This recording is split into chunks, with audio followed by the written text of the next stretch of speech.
Welcome back viewers. और इस वक्त बात करेंगे एक बहुत ही ऐसे मामले के ऊपर जिसने पूरी दुनिया की आंखें खोल के रख दी। न सिर्फ दुनिया की बल्कि कराची के अंदर ऐसे वाक़यात पै दर पे होते रहते हैं। ये कोई ऐसी नई बात नहीं थी कि जब ये सारा मामला देखा जा रहा था, लेकिन अफसोस इस चीज़ का था कि फिर कराची के अपने, कराची के प्यारे, और चाहे वो बाहर से आए हो या यहाँ पर पैदाइश हुई हो, वो तमाम लोग अंदर जलते रहे। हुआ ये कि जो गुल शॉपिंग प्लाज़ा है वहाँ पर आग भड़क उठती है और आग भड़कने के बाद आग पर काबू नहीं पाया जाता। और आग पर काबू नहीं पाए जाने की बहुत सारी वजूहात हैं जिसको आज डिस्कस कर लेते हैं। वक्त की कमी की वजह से आगे बढ़ते तेज़ी से। मेरा बड़ा प्यारा भाई बड़ा ज़बरदस्त काम कर रहा है, बड़ा अच्छा सहाफ़ी है, बड़ा एक जाने माने जर्नलिस्ट हैं और कमोबेश एक तिहाई से ज़्यादा का अरसा हो चुका जो काम कर रहे हैं। अली रज़ा, अस्सलाम वालेकुम। Good morning Ali. वालेकुम अस्सलाम लाल, कैसे हैं आप? अल्हम्दुलिल्लाह। अली, मैं सबसे पहले जानना चाहूँगा क्योंकि ये सारी चीज़ें 2 दिन से हो रही हैं और आपने सारा कुछ कवर किया। उससे पहले सदर के अंदर हाजिम बंगवार के साथ आपने पूरा ऑपरेशन कवर किया। तमाम चीज़ों को आप बड़ा क्लोजली देख रहे हैं और सदर के इलाके को आप अगर इम्प्रेस मार्केट के से स्टार्ट करें, वो जो ऑपरेशन शुरू हुआ था, सारे ऑपरेशन के अंदर आप आगे आगे होते हैं। ये गुल प्लाजा का इंसिडेंट कहूँ, एक्सीडेंट कहूँ, गफलत कहूँ या फिर जानी मानी साजिश कहूँ? बिलाल, बड़े आसान सा मामला है और इसको समझने के लिए ना कोई रॉकेट साइंस की ज़रूरत नहीं है। मामला ये है कि बदकिस्मती है इस शहर की कि यहाँ से समंदर उठाकर किसी और जगह पर, किसी और मकाम पर नहीं ले जाया जा सकता। और अगर आप समंदर कहीं और नहीं ले जा सकते तो तिजारत यहाँ पर रहेगी और बड़े पैमाने पर रहेगी। दूसरा कि गैर फितरी आबादी में इजाफ़ा देखा जाएगा मुख्तलिफ़ पॉइंट ऑफ व्यू से। जहाँ ये सूरत हाल इख्तियार की जाएगी तो वहाँ जो दीगर मामलात हैं वो भी बढ़ते दिखाई देंगे। आप एक शहर को बाकी पाकिस्तान के दीगर शहरों से जो है वो सिमिलर नहीं कर सकते। इस शहर के जो मामलात हैं वो मुख्तलिफ हैं। अब जहाँ जिस शहर के मामलात मुख्तलिफ हों और इस नौइयत की और इस सतह पर मुख्तलिफ हों कि वहाँ पर एक तरफ गैर फितरी आबादी में इजाफा बड़ी तादाद में हो रहा हो, वहाँ पर समंदर पूरे मुल्क का जो बिज़नेस मैं कहता हूँ पोटेंशियल उस जगह पर मौजूद हो और पूरी दुनिया और पाकिस्तान के मुख्तलिफ शहरों से वहाँ कारोबार करने हो, तो वहाँ की सिचुएशन तब्दील हो जाती है। और जहाँ इस सतह पर तब्दीली हम देखते हैं तो फिर वहाँ वसाइल की भी उसी सतह पर डिमांड आती है। बदकिस्मती क्या है कि ये मैं समझता हूँ कि ये पहला वाक़या नहीं और आखिरी भी वाक़या नहीं है गुल प्लाजा के, मेरे मुंह में खाक। मगर सवाल ये है कि क्या हमने वसाइल का बंदोबस्त किया है? आज मैं यहाँ पर बैठकर कड़ी तनकीद का निशाना बना सकता हूँ मेयर कराची मुर्तज़ा वहाब को, मैं बड़ी आसानी से तनकीद का निशाना बना सकता हूँ वज़ीर आला सिंध मुराद अली शाह पर, बट क्या ये मसले का हल है? नहीं। ठीक है अली, मैं इसी पर आऊँगा। आपने बड़ा प्यारा इनिशियल कमेंट दे दिया, आपसे हल पर आऊँगा क्योंकि आप हल की तरफ ज़्यादा बेहतर तरीके से समझते हैं, फील्ड के अंदर होते हैं। मुनम ज़फ़र साहब हमें ज्वाइन कर चुके हैं, जमात इस्लामी के अमीर हैं कराची के। मुनम भाई अस्सलाम वालेकुम, गुड मॉर्निंग, बहुत शुक्रिया वक्त देने का। मुनम भाई, आपकी प्रेस कॉन्फ्रेंस भी कुछ ही देर में मुतवक्किल है कि इसी वक्त आपने वक्त दिया। मैं सिर्फ जानना ये चाह रहा हूँ, ब्लेम गेम की तरफ नहीं जाएंगे, एक दूसरे पर लान तान नहीं करेंगे। हुआ क्या है ये सबको पता है और होने क्या जा रहा है ये भी सबको पता है। डिफरेंस कैसे क्रिएट करेगी जमात इस्लामी? देखिए, बात यह है कि हु इज रेस्पॉन्सिबल, इस पे तो बात होगी ना। जी जी जी आप कहेंगे सब अच्छा है, हम किसी को क्रिटिक्स ना करें, तो भाई कौन रेस्पॉन्सिबल है ये भी तो बताया जाए। बिल्कुल। 2012 में याद है बल्दिया टाउन फैक्ट्री हादसा सामने हुआ था, प्री प्लान तरीके से हुआ था। सारे शहर ने जो है वो जबान बंद रखी हुई थी कि नामालूम अफराद ने आके फैक्ट्री बंद करके आग लगा दी। 259 अफराद जहाँ बाग हो गए थे। 259, जरा रिकॉल करिए, लोग भूल जाते हैं, लोगों की जरा जो है ना वो याददाश्त बहुत कमजोर होती है। तो यही सारे सानियात हैं जो पिछले पूरे अरसे में हो रहे हैं। अब पिछले 1.5 साल में 2500 वाकयात हो चुके हैं, छोटे बड़े 2500 वाकयात हो चुके हैं। कच्चे माल के अंदर वाकया हुआ, एक नहीं 2 मरतबा वाकया हुआ। इधर जो है कोऑपरेटिव मार्केट के अंदर वाकया हुआ, पूरा जो है वो जल गया। भाई रेस्पॉन्सिबल कौन है? सब चीजें मौजूद है ना। आप देखिए बिल्डिंग कोड्स मौजूद हैं, फायर फाइटिंग सिस्टम होना चाहिए, सारे SOPs मौजूद है ना। इसी तरह अलार्म सिस्टम होना चाहिए, एग्जिट का रास्ता भी होना चाहिए, वेंटिलेशन भी होना चाहिए। कोई मानता नहीं, ये सारे ये सोल्यूशन है ना। लेकिन इसमें अमल दरामद कौन कराएगा? अमल दरामद तो भाई सिंध बिल्डिंग कंट्रोल अथॉरिटी कराएगी ना। बिल्कुल सही। जो खुद ही जब पूछा जाए तो कहते हैं जी कि 75 से 80% कराची की बिल्डिंग्स के अंदर ये सारी फायर फाइटिंग सिस्टम की सहूलियात ही मौजूद नहीं है। जब 400-400 गज पे 14-14 मंजिलें बन रही होंगी तो भाई कैसे होगा ये? जब 500-500 गज पे 15-15 मंजिलें बन रही होंगी, कोई चेक एंड बैलेंस नहीं होगा, हर जिस इदारे को जो काम करना होगा वो काम नहीं कर रहा होगा, बच्चा सारे काम कर रहा होगा। आप मुझे बता दें कराची शहर का कोई एक इदारा ऐसा है जो सलामत हो? डीमेरिट पर लोगों को अपॉइंट कर करके, जाली भर्तियां कर करके इदारों का बेड़ा गर्क कर दिया गया है।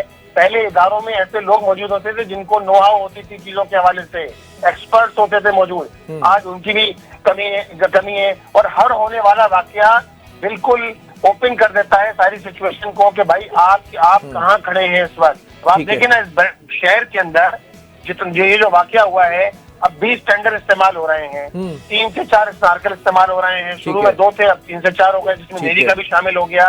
लेकिन 36 घंटे अगर कराची जैसे शहर के अंदर आग नहीं बुझ पाएगी तो उसके नतीजे में क्या होगा? उसके नतीजे में लोग अपने जो है वो पूरा सरमाया जलते देखते रहेंगे, कोई उनके पास वे आउट नहीं होगा, बेबसी की तस्वीर बने रहेंगे और लोग इंतजार करते रहेंगे कि अपने प्यारों की लाशों को जो है वो निकाला जाए। और आप देखें लाशों के निकलने का सिलसिला शुरू हो गया है। ठीक है, 36 घंटे बाद। ठीक है, मैं आपसे अगली सवाल की तरफ भी आऊंगा। अली, मुनम भाई ने कहा कि इससे तो आंखें नहीं फेर सकते कि जिम्मेदारी किसकी है। घर में चोरी हो तो पता चल जाता है कि किसकी गफलत थी।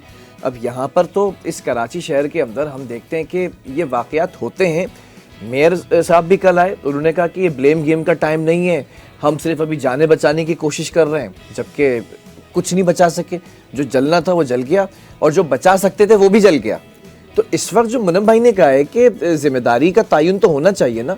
आप फील्ड के अंदर होते हैं, आपको पता है कि किस तरह से डिपार्टमेंट चलते हैं, किस तरह से डिपार्टमेंट लूज होते हैं, किस तरह से डिपार्टमेंट बिलो द बेल्ट चले जाते हैं, बिलो द टेबल चले जाते हैं, और किस तरह से हाजिम बंगबार जैसे लोग डिपार्टमेंट की साख को फिर से बचाने के लिए फील्ड पे उतरते हैं, प्रेशर झेलते हैं। तो आप ये बताएं कि अभी SBCA है, फिर उसके बाद दीगर इदारे हैं, फिर चीफ फायर फाइटर कह रहे हैं कि भाई 18 बाउजर से गालिबन कितने हैं कि वो भी कम पड़ गए। नेवी की फिर टीम आ जाती है, नेवी ऑपरेशन संभाल लेती है। Who is responsible? मैं रिस्पॉन्सिबल हूँ, आप रिस्पॉन्सिबल हैं। जो मनन साहब बात कर रहे हैं ना कि इदारे इन्वॉल्व हैं और इदारे करप्ट हो चुके हैं, भाईजान मसला ये है कि हमने भी सिर्फ ये तय कर लिया है कि हमने सिर्फ तनकीद करनी है। बदकिस्मती से, अब मेरी बात सुन लेना, अगर करप्ट निज़ाम और करप्ट अफसरान मौजूद है ना तो उसके लिए एक एंटी करप्शन बनाई गई है जो कि काम नहीं कर रही। अब अगर एंटी करप्शन काम नहीं कर रही तो फिर मैं ये देखता हूँ कि वफाकी हुकूमत जो बात करती है, इतनी बुलंदोबांग दावे करती है, तो बताए ना कि FIA इसके अंदर इंटरवीन करे, नैब करे, यहाँ तक कि जहाँ तक करप्ट अफसरान की बात है। ये तो आप छोड़ देना, आपने तो एक पॉलिटिकल सिस्टम ऐसा बना दिया है कि जहाँ पर करप्ट जो अफसरान मौजूद है उनको तो खुली छूट दिखाई देती है हमें। ठीक है, अब इसके लिए इदारे बनाए गए हैं और इदारे भी कहते हैं, अब सूरत हाल ये है कि जनाब हमारे पास कोई दरख्वास्त आएगी, हमारे पास कोई एप्लीकेशन आएगी तो हम बिल्कुल काम करेंगे। मैं जाके एप्लीकेशनें लगाता हूँ ज़ाती तौर पे कि जनाब यहाँ करप्शन हो रही है, एंटी करप्शन को लगा रहा होता हूँ। दीगर इदारों को, दोस्तों को बोलता हूँ भाईजान आपने देखा है, खबर की हद तक नहीं रखो, खबर चल जाएगी, आप जाओ इसके ऊपर प्रैक्टिकल थोड़ी हरकत भी तो करो। अब मामला ये है कि देखिए ताजरों के साथ बैठकें लगानी पड़ेगी इन तमाम सियासी जमातों को। ठीक है, सिर्फ ये नहीं हो सकता। देखें आज हमने तनकीद कर दी, क्या ठीक हो जाएगा? नहीं। दूसरी बात, यार इतना बड़ा शहर है, इधर KMC के पास लगभग 100 गाड़ियां हैं, नहीं यार 800 गाड़ियों की जरूरत है।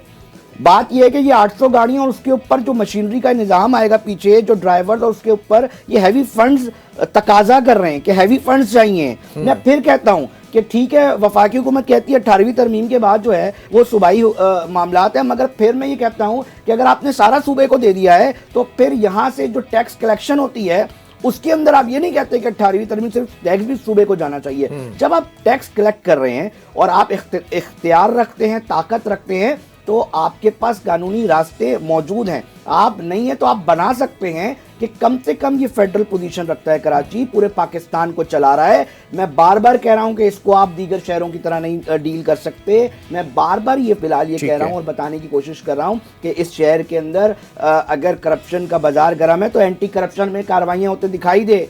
अगर एंटी करप्शन नहीं कर रही तो उनसे ऊपर सवाल होता दिखाई दे, वो नहीं हो रहा तो फिर FIA और नैब भी बनी हुई है तहकीकाती इदारे, उनकी भी कार्रवाइयां नजर आनी चाहिए ताकि एक पॉलिटिकल निजाम तो नजर आए। जो ब्यूरोक्रेसी करप्ट मौजूद है उनके लिए ये बात हो गई। दूसरी बात, ताजिरों को लेकर भी बैठना है बिलाल। ऐसा नहीं हो सकता कि आप ताजिर, इस शहर के अंदर बहुत बड़ा लेवल पर एक यूनियन माफियाज भी हैं, जो आपको इमारतों में नजर आती हैं। ठीक है। आप इमारत में हर बंदे, नॉर्मल फ्लैट्स है ना रेजिडेंशियल, एक यूनियन आएगी और वो बोलेगी जनाब मुझे इतने इतने महीने के पैसे चाहिए, इसके बदले में ये काम करूंगी। यार मुझे बताएं, उन नॉर्मल जो रेजिडेंशियल फ्लैट्स है ना, उनकी हालत ज़ारा आप जाके देख लें तो इन यूनियन माफियाज, जो माफियाज की शक्ल आज इस शहर के अंदर इख्तियार कर गई है, उनसे भी सवाल किया जाएगा कि जनाब आप अगर कमर्शियल बिल्डिंग के अंदर इस लेवल पर करोड़ों रुपए के टैक्सेस और उसकी जो फीस ले रहे हैं और उसके ऊपर, तो यार कम से कम आप इस हद तक तो रखें बिलाल कि आग बहुत बड़ी बन जाए, उससे कबल आप उसको रोकने जोगे तो हों, आपके इंटरनल अलार्म तो हो जो बता सके, आपके पास इंटरनल कुछ तो मामला ऐसे हो, या फिर एस्केप के ऐसे एटलीस्ट रास्ते तो हों कि जानी नुकसान से तो बचा जा सके। ये ताजिर बरादरी को भी बैठना पड़ेगा, सूबाई हुकूमत के लोगों को भी बैठना पड़ेगा और फेडरल के लोगों को भी बैठना पड़ेगा और एक बॉडी बनानी पड़ेगी। ये करोड़ों नहीं अरबों रुपए देता है यार, इस शहर के अंदर ये नहीं होना चाहिए। ठीक है, जरा पीसीआर कंट्रोल टीम से भी गुजारिश है कि चीफ फायर ऑपरेटर को भी जरा कॉल पर ले, उनसे भी जरा पूछ लेंगे और ताजिर बरादरी को भी ले। मुनम साहब, आपसे सवाल ये कि अभी प्रेस कॉन्फ्रेंस होने जा रही है, क्या तकाजे हो रहे हैं, क्या करने जा रहे हैं, और फिर प्रेस कॉन्फ्रेंस तो नहीं कर रहे हैं, नहीं कर रहे, ठीक है, मुझे गलत रिपोर्ट दी गई है, लेकिन बहरहाल अगर आज जमात इस्लामी कुछ करना जा रही है, वहां पर मौजूद होगी, क्या करने जा रही है? और फिर देखिए जमात इस्लामी तो मौजूद है, पहले दिन से हमारे खिदमत के रजाकार वहाँ मौजूद हैं। ठीक है, ठीक है। इसी तरह ईदी के, छिपा के सब रजाकार मौजूद हैं, लेकिन रजाकार उतना ही कर सकता है ना कि जो उसकी दायरा कार है वो रोशनी का इंतजाम कर देगा, वो पानी का इंतजाम कर देगा, उसके बाद छोटे मोटी चीजें होंगी। देखिए जो काम हुकूमतों करने के हैं वो हुकूमतें उनसे बरी जिम्मा नहीं हो सकती। ठीक है। अगर 2008 और 2009 के अंदर कराची सिंध का डेवलपमेंट बजट 55 अरब रुपए था, तो आज भाई ये 1100 अरब रुपए है। वसाइल की कमी नहीं है, विल की कमी है। बात यह है कि जितने इदारे हैं, इन इदारों को करप्ट किसने बनाया है?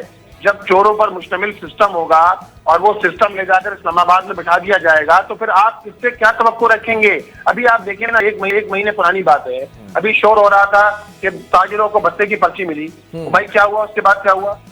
ताजिरों को भत्ते की पर्ची मिली, 5-5 अरब रुपए ताजिरों को भत्तों की पर्ची मिल रही है, और नाम भी बताए जा रहे थे कि फलाने मक्सी साहब, फलाने साहब जो है इसके अंदर इन्वॉल्व है, उनका गैंग इन्वॉल्व है। वो कहाँ गए मक्सी साहब? कौन है वो मक्सी साहब? उनके पीछे कौन है? तो भाई शहर के ताजिरों के साथ तो सूरत हाल ये है, बारिश हो तो उनका अरबों रुपए का नुकसान हो जाए, सूरत हाल ये है कि आग लगे वो नुकसान।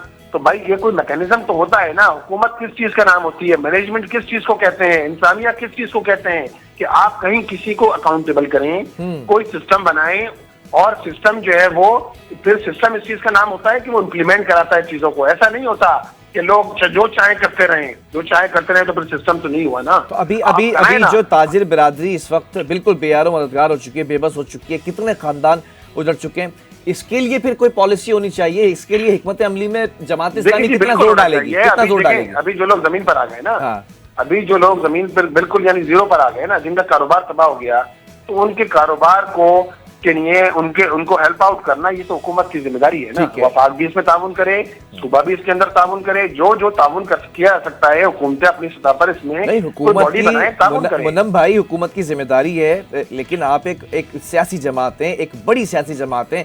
हल सिर्फ जमात इस्लामी हर दीवार पर चौकिंग हुई हुई है, हल सिर्फ जमात इस्लामी हर जो है वो मैं एक मोड़ के ऊपर देखता हूँ। हाँ, तो अब जोर किस तरह से डालेंगे? ताजिर बिरादरी मुतमईन है आप लोगों के वहां पर होने से? जी ताजिर बिरादरी से मुस्तकिल राब्ते में है, चाहे जावेद बिलवानी साहब हो, चाहे गुल प्लाजा के सदर हो, हमारे लोग मौजूद। मैं खुद वहाँ जो है वो 2 से 3 मरतबा गया हूँ, वहाँ बात भी की, मीडिया से ही बात की है, लोगों से ही मिला हूँ, हमारे अपने जो लोग वहाँ खड़े हैं उनसे मुलाकात हुई है। तो बात यह है कि हम तो मुस्तकिल राब्ते में है ताजिर बिरादरी से, लेकिन ताजिर बिरादरी फ्रस्ट्रेट है। क्यों फ्रस्ट्रेट है? कि इस शहर को जो है वो बेयारो मददगार छोड़ दिया है। इस शहर के अंदर कोई चीज जो है वो आप देखें ना, ये तो अभी आग लग गई है ना, जिसकी वजह से हम ये बात कर रहे हैं। वरना आप मुझे बताइए, शहर के अंदर 1 विंडो कोई सिस्टम है?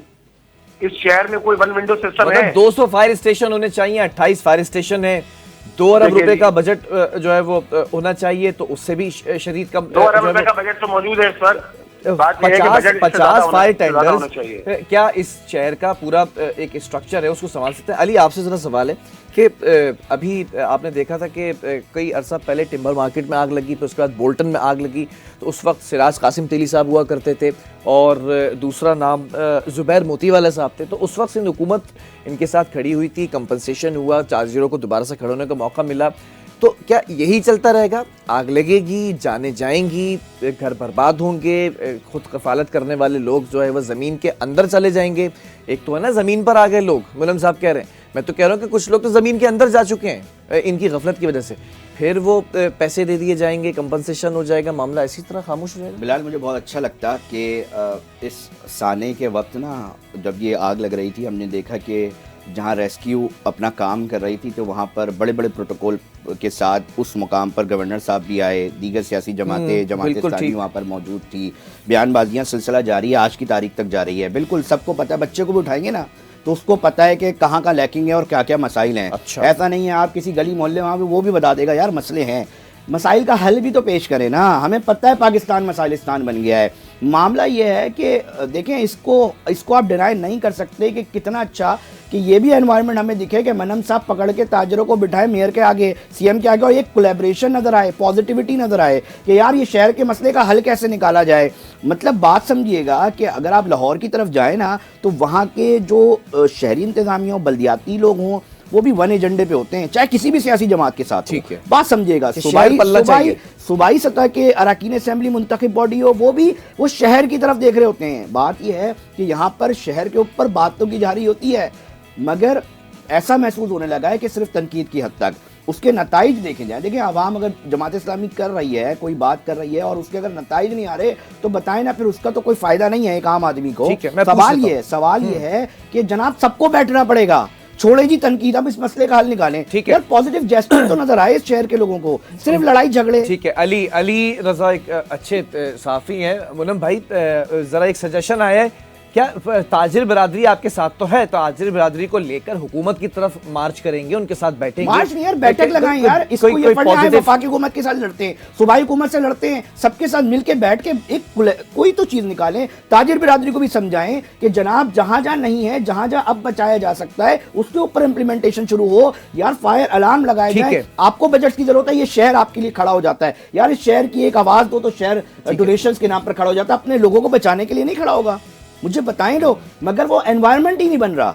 आपका एनवायरनमेंट क्या है, उसकी टांग खींचो, उसकी टांग उसको यहां से गिरा दो, इस तरह तो कोई भी शहर नहीं पल सकता। एक पॉइंट और माजरत के साथ। ठीक है, आपका जज्बाती होना बनता है क्योंकि आप इस शहर में पैदा हुए हैं, आप इस शहर में सहाफत करते रहे, आपने इस शहर को बड़े क्लोजली देखा है, शहर का हर मौसम को देखा है, सियासी जमातों का उतार चढ़ाव भी देखा है, यहाँ पर गैंग वॉर भी देखी है, यहाँ पर जो है वो सहाफत का कत्ल होते भी देखा है, यहाँ पर जो है वो एक अंधा राज कानून जो है वो चलता भी देखा है। आपका जज्बाती होना बिल्कुल जायज़ है। एक सवाल यहाँ पर ये जो इस वक्त नाज़रीन इस वक्त देख रहे हैं कि उन्होंने मुझे बोला कि 2 दिन हो गए ना आपकी तरफ से कोई वीडियो आई, 2 दिन हो गए कि आप वहाँ पर जो है वो जाकर पहुँचे भी नहीं, 2 दिन हो गए आपने इसके ऊपर कोई बात भी नहीं की। खुदा के वास्ते मैं सिर्फ ये बता दूं कि 2 दिन से मैं उस जगह पर वहाँ पर मौजूद था, मैं वहाँ पर सारे मामला देख रहा था, लेकिन ना मैंने कोई वीडियो बनाई, क्योंकि जिस किस्म के वॉइस नोट मेरे पास आए हैं, अंदर जो लोग मौजूद हैं उन लोगों के, वो इतने दर्दनाक थे कि मैं सिर्फ हल देख रहा था कि इसको, इन चीज़ों को, इन लोगों को कैसे बचाया जा सकता है। हुमायूं हमें जो है वो ज्वाइन कर चुके हैं, चीफ फायर ऑपरेटर हैं हुमायूं खान साहब। हुमायूं अस्सलाम वालेकुम, गुड मॉर्निंग, कैसे हैं आप, खैरियत से हैं? वालेकुम अस्सलाम, अल्लाह का शुक्र। हुमायूं भाई, जरा मुझे ये बता दीजिएगा कि जो आग बुझाने का मामला था वो आग क्यों नहीं बुझाई जा सकी, तीसरे दर्जे की आग करार दे दिया गया, इतनी ज्यादा बढ़ गई? क्या आलात कम थे, क्या स्नॉर्कल्स कम थे, क्या फायर बाउजर्स कम थे, टेंडर्स कम थे, या सब कुछ होने के बावजूद एक आवाज ये भी आई कि फायर ब्रिगेड को, फायर फाइटर्स को ताखीर से पहुंचने दिया गया? नहीं, इसमें कोई सदाकत नहीं है। और जहाँ आप ये बात कर रहे हैं कि फायर ब्रिगेड ताखिर से पहुंचा है, तो हर चीज का कॉलर का नंबर हमारे पास महफूज है। ठीक है, जिसने कॉलर के जो है समझ साहब था, एक बच्चा है 15 साल का, जिसने इत्तला दिए में 10:26 पे, और जो है उसने 2 कॉलिंग की हैं 10:18 पे 26 पे हमारी बात हुई इससे, और हमारी गाड़ियां रवाना हुई हैं, और वहां से हमारा डिस्टेंस मुश्किल से 10 मिनट का है। ठीक है, तो हम ये कहना कि मकसद हम जो है लेट हो गए, बिल्कुल गैर मुनासिब बात है। और अगर किसी को फिर भी शक है तो वो किसी भी स्टेशन पर किसी भी दिन मीडिया हजरात भी हैं, वो वहां पर किसी भी फेक कॉल दे के हमारी टाइमिंग चेक कर सकते हैं। हमारी 2 से 4 मिनट की टर्न आउट होता है, जो फौरी तौर पर हम रिस्पॉन्स करते हैं। ठीक है, मुझे ज़रा कुछ डिटेल शेयर कर दीजिएगा, क्योंकि शर्जील मेमन साहब एक निजी टीवी चैनल के ऊपर बैठकर कह रहे थे कि हमारे पास तो सब कुछ है और अगर कुछ नहीं है तो टीम ने मुझे नहीं बताया है, अगर ऐसा कुछ होगा तो टीम मुझे आगाह कर देगी। लेकिन अभी तक तमाम चीज़ें हमारे पास आलात वगैरह मौजूद हैं। कितने फायर बाउजर्स हैं, स्नॉकल्स हैं और कितने जो है वो स्टेशंस हैं, ज़रा कुछ हमें लमसम बता दीजिएगा। और कितनों की ज़रूरत पड़ सकती है, इस इंसिडेंट के बाद क्या पता चला है? बिल्कुल, ये जो शजील मेमन साहब कह रहे हैं बिल्कुल दुरुस्त फरमा रहे हैं, क्योंकि यहाँ पर जहाँ फायर टेंडर गाड़ी खड़ी करने की जगह नहीं होती है, जब हमने वहाँ पर रिस्पांस किया है तो वहाँ पर जो क्राउड था बहुत ज्यादा था और जिसकी वजह से हमारी वहाँ पर स्पेस नहीं बन रही थी।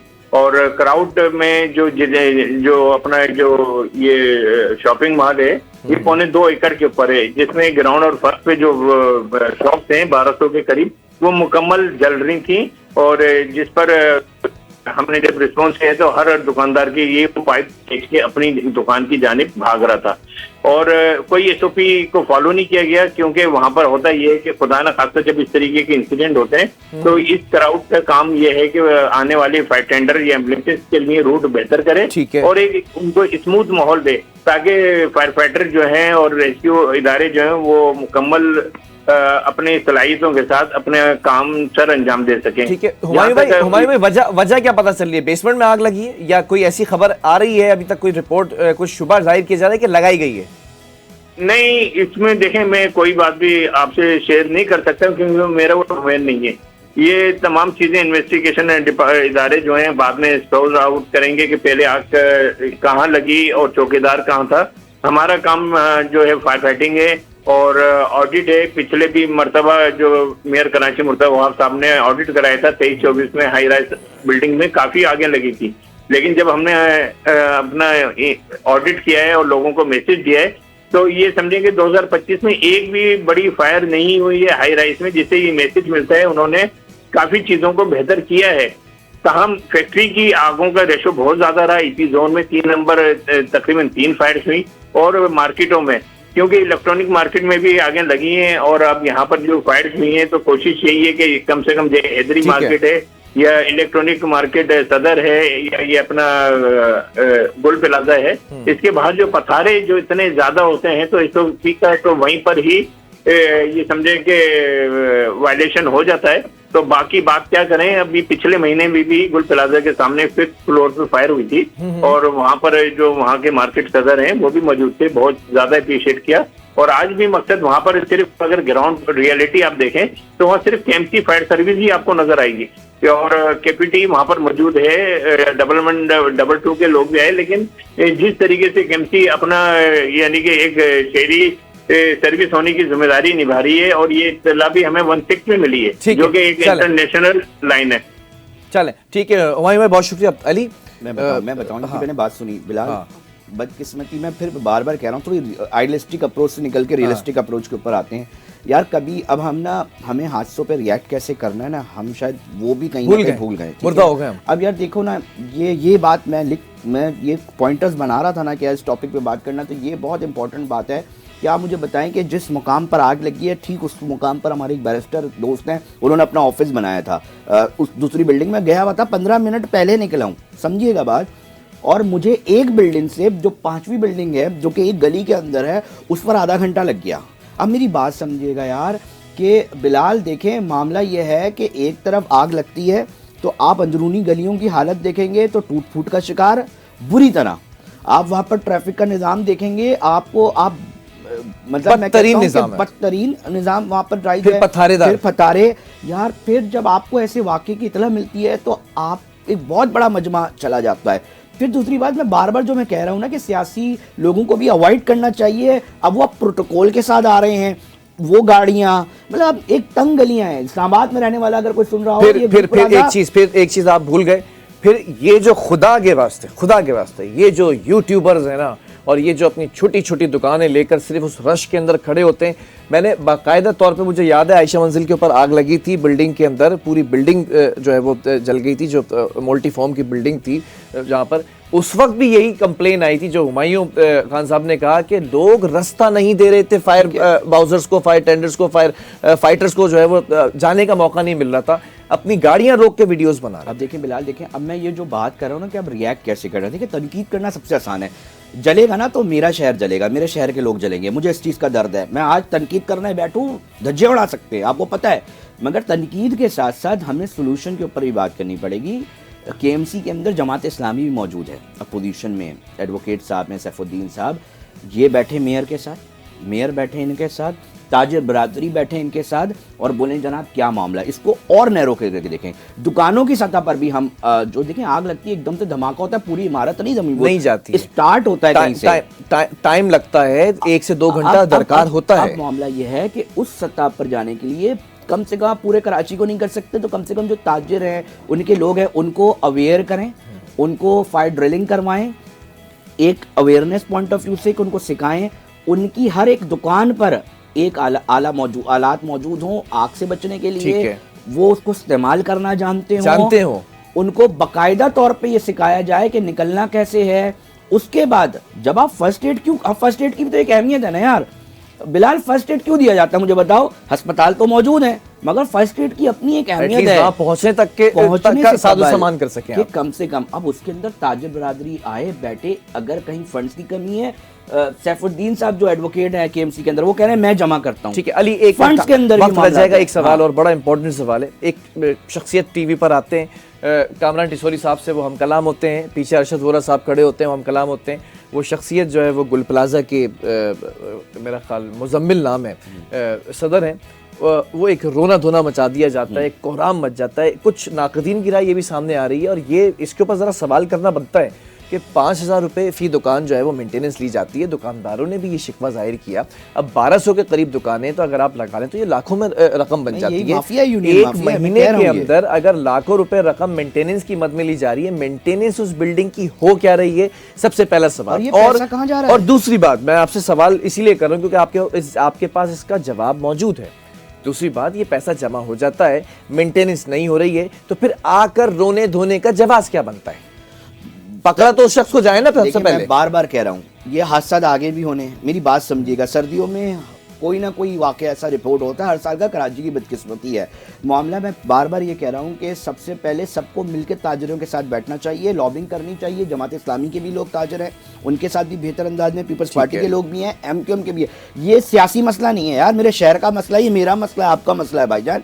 और मैं फिर कह रहा हूँ जिस जगह आग लगी ये होलसेल मार्केट थी, पूरे पाकिस्तान से लोग जुड़े हुए थे इसके पीछे, तिजारत इस लेवल पर थी। इसके आप नेक्सस पे जाएंगे तो वो सिर्फ इमारत ज़मीन बोझ नहीं हुई है, वहाँ चंद ताजर अरबों रुपए का उनका सामान नहीं डूबा है, उनके साथ सिर्फ सैकड़ों खानदानी, उनके साथ लातादाद कारोबार जुड़े हुए थे, एक मैकेनिज्म बना हुआ था, वो भी तबाह बर्बाद हुआ है। इसके कैनवस को आप समझें। और फिर जो झुलसी भी लाशें यार बिलाल निकल रही है ना, वो तकलीफ दे कि शायद उसकी उम्मीदें क्या होंगी कि खिड़की का दरवाजा मैं खोलने में कामयाब हो जाऊंगा और वो वहीं झुलस के राख बन गया। मुश्तबा हमारे पास वो वॉइस नोट है, अगर है तो उसको जरा एक कॉल आई है कि मैं दम घुट रहा है, ताजिर बता रहे हैं कि मुझे गलतियों से कोई माफ कर दे। मतलब ये इमेजिन तो करें कि उम्मीद कितनी होगी कि मैं बच सकता हूं, निकल सकता हूं बाहर, मेरे लिए इमदाद मौजूद होगी। मगर इस पूरे सिचुएशन के अंदर अगर अली रजा बैठ के 10,000 और अली रजा वहां पर पहुंच जाए, वहां पर प्रोटोकॉल्स पहुंच जाए, दीगर और रेस्क्यू ऑपरेशन जो है अली एक मिनट मैं यहीं से लाइव प्रोग्राम में चला देता हूँ। अगर आप चला रहे तो चला दे, वरना मैं मोबाइल से चला देता हूँ वो वॉइस नोट। अस्सलाम वालेकुम। ये वॉइस मैं चारों तरफ से फंस चुका हूँ, गुल प्लाजा में बहुत खतरनाक किस्म की आग लगी, मेरा निकलना बहुत मुश्किल हो गया है। मुझसे कोई गलती होता है माफ कर देना। अल्लाह या अल्लाह। अरे दरवाजा तोड़ो। अली भाई बाहर आ गए, अंदर आ गए, खिड़की तोड़नी पड़ेगी भाई, यहाँ पे आ गए अली भाई, यहाँ पे आ गए। अल्लाह अस्तगफिरुल्लाह अस्तगफिरुल्लाह अस्तगफिरुल्लाह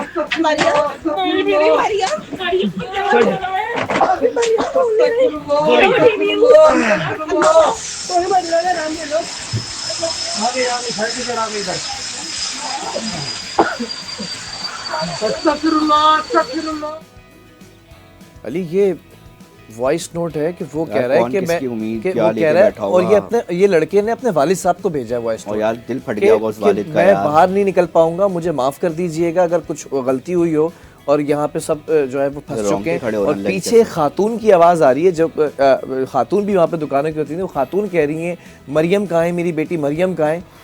आप ये सोचें कि उस वक्त निकलने के लिए कोई रास्ता नहीं है मौजूद, और वो सारे वहाँ पर बिलक कर सिसक कर सिर्फ अपने प्यारों को कोई ना कोई एक मैसेज कर रहे हैं, और आप बाहर खड़े होकर बिलाल, सियासत हम कर रहे हैं। मजबूत जितने भी हो यार, ये बहुत दर्दनाक है मामला है यार, बहुत मुझसे लोग खतरनाक पूछ है। रहे हैं कि आपने 2 दिन से कोई वीडियो, कोई वीलॉग, कोई पॉडकास्ट कुछ रूह नहीं कांप जाएगी किया। यार। मैं 2 दिन से वहां पर मौजूद रूह हूँ। कांप हफ्ते की जाएगी। रात को मैं अपने घर से निकला हूँ, जब खबर आई है इतवार को पूरा दिन मैं वहां पर मौजूद हूँ, इतवार की रात को मैं वहां पर मौजूद हूँ, आज सुबह मैं यहाँ पर आके प्रोग्राम कर रहा हूँ। मेरे तो दिल फट गया कि मैं इधर क्या सियासत करूँ, क्या मुर्तज़ा आपको बोलूँ, नहीं यार, क्या बैठना कामरान पड़ेगा किशोरी को बिलाल, बोलूँ, रूह क्या मैं कांप उस जाएगा मुजम्मिल को यार। बोलूँ। बच्चे थे यार, क्या क्या एक तकलीफ। बच्चे की छोटे से आजा मिले हैं, सिर्फ कि वो आजा पहचानने में नहीं आ रहे हैं कि ये यार, बच्चे, हमारे ये लोग बच्चे हैं। का पूरा धड़का है, वो बच्चा कल को मेरा बिलाल, भी हो ये सकता हमारे था। लोग हैं, हमें इसको ऑन करना पड़ेगा यार, इस तरह नहीं चल सकता। नहीं, इस पे सब बैठो प्लीज, खुदा के वास्ते सब बैठे, सब बैठे यार, ताजिर भी बैठे यार, और यूनियन सबको बिठाएं यार, मसले का हल निकालते हैं। नहीं, हमने सियासत करते रहेंगे यार, अरे जिनके ये हमारा खानदान- शहर है जिनके यार। खानदान उजड़ गया, जिनका कारोबार उजड़ गया, उनके लिए हुकूमत से क्या कहोगे? यार हुकूमत क्या फायर ऑडिट करे, क्या नहीं करे, छोड़े हुकूमत को यार, हम सब मिलके बैठते हैं यार। मैं लगाने को तैयार हूँ यार, मैं आऊँगा, मैं अपने दोस्तों से अपील करूंगा, छोड़ो यार सबको यार। हम अपनी खुद तो बिलाल, मैं और तुम चलते हैं, हम लगाते हैं यार, उनको समझाते हैं कि देखो ये तुम्हारी जान के लिए मसला है, तुम्हें क्या चाहिए, एक सिलेंडर चाहिए, कितने का कॉस्ट करेगा यार, मैं निकालने की कोशिश करता हूँ। यार नहीं, छोड़ दें यार, हुकूमत दफा करें इन चीज़ों को यार। अली रजा अगर बोलेगा तो लोग उसको सुनेंगे, लोग उसको यार हमें समझेंगे। निकल यार, देखो जो अब ये लाशें, ये नहीं है मुकद्दर इस शहर का, ये नसीब में नहीं आना चाहिए जो पूरे मुल्क चला रहा है यार। तसव्वुर तो करो यार बिलाल, ठीक है वो लाशें झुलसी हुई जो निकल रही हैं, उनको हाल तो देखो, किसके घर कौन बैठ के इंतजार कर रहा होगा, किसकी माँ, किसकी बहन, किसका भाई किस उम्मीद के साथ गया होगा, बस में आ रहा हूँ, किसी को कोई मसला होगा, बच्चे इंतजार कर रहे होंगे, उनके वालिदैन इंतजार कर रहे होंगे, किन परेशानियों में लोग होंगे, उनको जब इत्तला मिली होगी, उनके दिल नहीं फटे होंगे यार। और हम आके ये सिर्फ सियासत करें, उनका दिल क्या बोल रहा होगा, उनके तो पूरे खानदान सैकड़ों की तादाद फील तो करें यार, आप उनको फील करें उस दर्द को। वो बंदा कहता रह गया कि बाहर निकलने का कोई रास्ता नहीं है, कोई गलती हो गई हो तो मुझे माफ़ कर देना। सिर्फ इमेजिन करें कि अगर ये वॉइस नोट आपका होता और आपने अपनी बेगम को, अपने वालिद को, अपनी वालदा को, अपने बच्चों को ये वॉइस नोट किया होता तो उस वक्त उनकी क्या हालत होती। अल्लाह हाफिज़।